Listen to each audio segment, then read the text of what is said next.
Olá, a partir de agora você é nosso convidado a acompanhar uma conversa com o senador Jorge Viana, ele que é vice-presidente aqui do Senado Federal.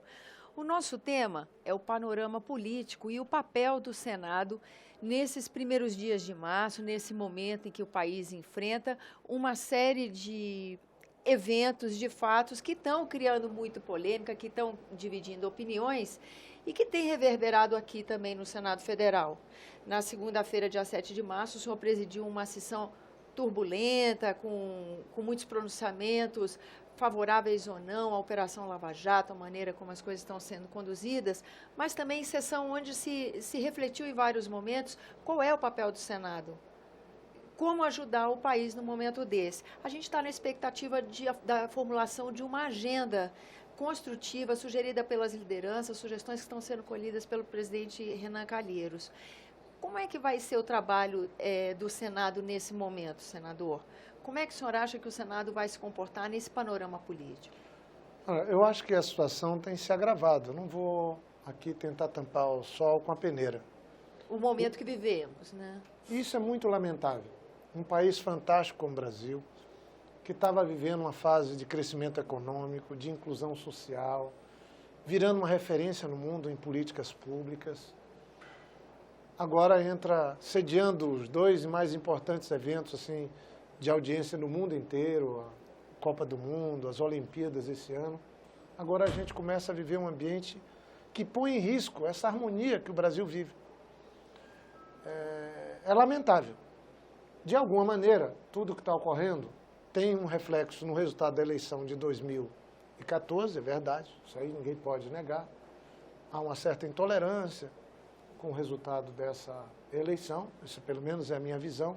Tem também um processo que é importante que aconteça no Brasil, e aqui eu queria que ficasse bem claro, o Brasil resolveu enfrentar a questão da corrupção, e aí nós temos operações como a Lava Jato, a Justiça Federal, o Ministério Público, a Polícia Federal agindo, mas também, por conta de algumas ações, começa a também um lado da sociedade, e não é sem razão, a questionar se não está tendo um direcionamento de apurar só um lado. Eu vi e falei, essa sessão foi importante, o próprio ministro do Supremo Tribunal Federal, segundo o ministro mais antigo, Marco Aurélio, questionando isso, essa condução coercitiva do presidente Lula, por exemplo, foi algo que está evidente por vários juristas que houve um abuso nesse tipo de atitude tomada. E aí termina que isso diminui o poder daqueles que têm que ter poder para nos investigar todos. E aí quem é que vai pacificar isso? Que agenda nós podemos pôr para o Brasil seguir combatendo a corrupção, mas também não sendo uma máquina que produz o desemprego, que aumenta a inflação? O governo certamente vai ter que tomar atitudes, mas o Congresso também. Mas o que mais me preocupa, sinceramente, é esse ambiente de intolerância que a gente começa a ver se radicalizando. O Brasil, eu acho que no Brasil, aí eu não quero tirar ninguém, mas setores da própria imprensa alimentam isso há muito tempo, setores da sociedade, tem uma certa intolerância, e eu digo assim, é como se tivesse sido semeado a semente da intolerância, do enfrentamento, e essa semente parece que está germinando. Eu acho que todos nós podemos fazer algo para que haja as diferenças, que as instituições funcionem, mas que não haja uma tentativa da política do olho por olho, onde só vale se destruir o outro, como a gente está vendo de alguma maneira hoje. O que é que pode trazer isso? Um acirramento de um lado e de outro, e depois nós vamos lamentar, porque tem um ditado popular que funciona: quem planta vento, colhe tempestade. Senadora, nesses primeiros dias de março, o esforço da Casa em elaborar essa pauta expressa que está sendo feita a partir de sugestões dos líderes partidários. O senhor acha que é capaz da Casa manter a votação de temas como esse durante esse momento de turbulência? Olha, se você vê o painel mesmo de hoje, eu vi uma fala ontem de líderes da oposição que falaram: nós não vamos votar nada e nós queremos votar impeachment. Pois é, a oposição está anunciando isso desde a semana passada. E o painel expressa porque não há registro de presença, apesar de estar na casa de líderes, de pessoas da oposição. Significa que nós estamos também radicalizando aqui dentro, quando nós podíamos estar pensando quais são as boas propostas para a gente enfrentar o problema econômico que o país vive, da inflação que precisa baixar, do juro que está alto que tem que baixar, do desemprego que não pode aumentar, da retomada da confiança do setor produtivo. Esse é o papel.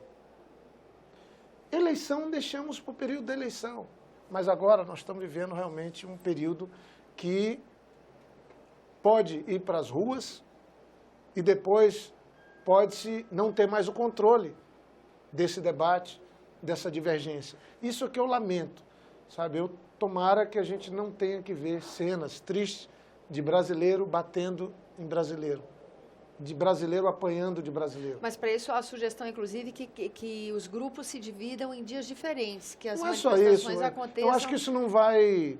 Não é eu isso acho que vai nós tínhamos resolver. que mudar a lógica. Nós estamos numa democracia. Olhe bem, desde que nós fizemos a redemocratização, o que é que aconteceu? O presidente Collor foi eleito. Ele foi destituído do cargo. Foi. O presidente Fernando Henrique foi eleito. Governou 8 anos. Depois veio o presidente Lula. Governou 8 anos. Nós estamos no 4º presidente. E agora querem tirar com impeachment a presidenta do poder, que acabou de ser eleita. Aí nós vamos ter, dos 4 eleitos, só 2 conseguiram terminar os mandatos. Será que isso é bom para o país? Será que isso não vai criar um precedente de ruptura naquilo que custou tão caro para o país, que é a democracia? Eu acho que vai. Não vale, não compensa fazer isso. Por que não ter um pouco de paciência? Critiquem o governo, cobrem do governo, estamos numa plena democracia, com liberdade de expressão. Vai na eleição agora de vereadores, de prefeitos, a oposição faça a maioria, se for vontade do povo. E depois ganha o governo daqui a 2 anos e pouco. Pronto, seguiríamos numa lógica que estabelece a Constituição. Fazer uma ruptura agora pode também estar semeada uma semente ruim, de erva daninha, que vai fazer com que o Brasil tenha uma mácula, tenha uma chaga que vai se reproduzir negativamente para o país e o povo brasileiro nos próximos presidentes. Isso não é bom para ninguém. O que eu não quero agora, a radicalização contra o Lula, contra a presidenta Dilma, contra o PT, eu também não quero para os outros partidos. Eu acho que nós estamos chegando num ambiente, sinceramente... Olha, a elite brasileira ganhou muito no governo do presidente Lula. Os bancos ganharam absurdos. Os ricos ficaram milionários. Os milionários ficaram bilionários. Mas os pobres, os excluídos, que nunca tiveram políticas para eles, esses também tiveram um pouco de vez. Quando a gente está começando a fazer o Brasil ficar mais igual, a gente entrar numa ação fratricida dessa, eu acho muito ruim. O ideal é ter isso. A presidenta ganhou. Ninguém pode tirar alguém da presidência apenas porque está impopular. O próprio eleitor tem que ter paciência. Mas, senador, até a próxima. E a expectativa de que a possível delação premiada do senador Delcídio comprometa o governo da presidente Dilma? Olha, o senhor acha que isso é possível? Eu acho que pode sim. Eu acho que essa quantidade de delação pode comprometer tudo e todos. Agora, gente, alguém vai acreditar que foi no governo do presidente Lula e do governo da presidenta Dilma que começou essa relação promíscua entre empresas e políticos e partidos políticos? Gente, isso é algo que está no Brasil, está nas entranhas. Vem do governo Sarney, foi no governo Itamar, foi no governo Fernando Henrique, foi no governo Collor, teve no governo do presidente Lula e está agora no governo... Vamos consertar? Vamos. As empresas são as mesmas, os políticos são os mesmos. Só não vale dizer que o dinheiro que saiu da empresa que veio para o PT é o dinheiro sujo. E o dinheiro que saiu da empresa que foi para o PSDB é dinheiro limpo. Os delatores não podem ser verdadeiros só quando acusa alguém do governo ou do PT. Eles têm que ser verdadeiros quando acusa alguém da oposição. Ou nós vamos querer tampar o sol com a peneira, achar que o povo brasileiro é bobo. Alguns veículos de comunicação estão passando do ponto. Você tem jornais de grande audiência, televisões de grande audiência, que é dirigido para atingir um lado. Isso é ruim para o país. Isso faz com que o enfrentamento aconteça. Eu acho que deveria ter serenidade. O Brasil precisa corrigir graves problemas que tem na sua democracia. Financiamento de partidos, financiamento de política, essa relação promíscua entre empresas e dinheiro público tem que acabar. Nisso, o juiz Moro tem toda a razão de estar procurando dar a contribuição dele, o Ministério Público também, a Polícia Federal também, o ministro Teori também, o Supremo, os tribunais também. Mas nós não podemos. Se há dúvida se está se fazendo justiça, essa dúvida não pode permanecer. Que se mostre claramente o próprio Ministério Público que não são 2 pesos, 2 medidas. Que o pau que dá em Chico vai alcançar também o Francisco. Não é o que nós estamos vendo hoje. É uma ação dirigida, isso vai dividir o país, isso vai levar o país a uma situação de radicalismo que eu tomara que não se traduza em mortos na rua, em sangue na rua. Tomara. Ainda dá tempo de fazermos algo. E seguir com essa agenda de combate à corrupção, de retomada de crescimento e do desenvolvimento do Brasil. Obrigada pela sua presença aqui no nosso programa, senador. Eu agradeço também a você que nos acompanha, lembrando que esse é o programa Argumento e que você é nosso convidado a fazer sugestões e críticas ao trabalho da TV Senado pelo 0800 61 2211, que é uma ligação gratuita.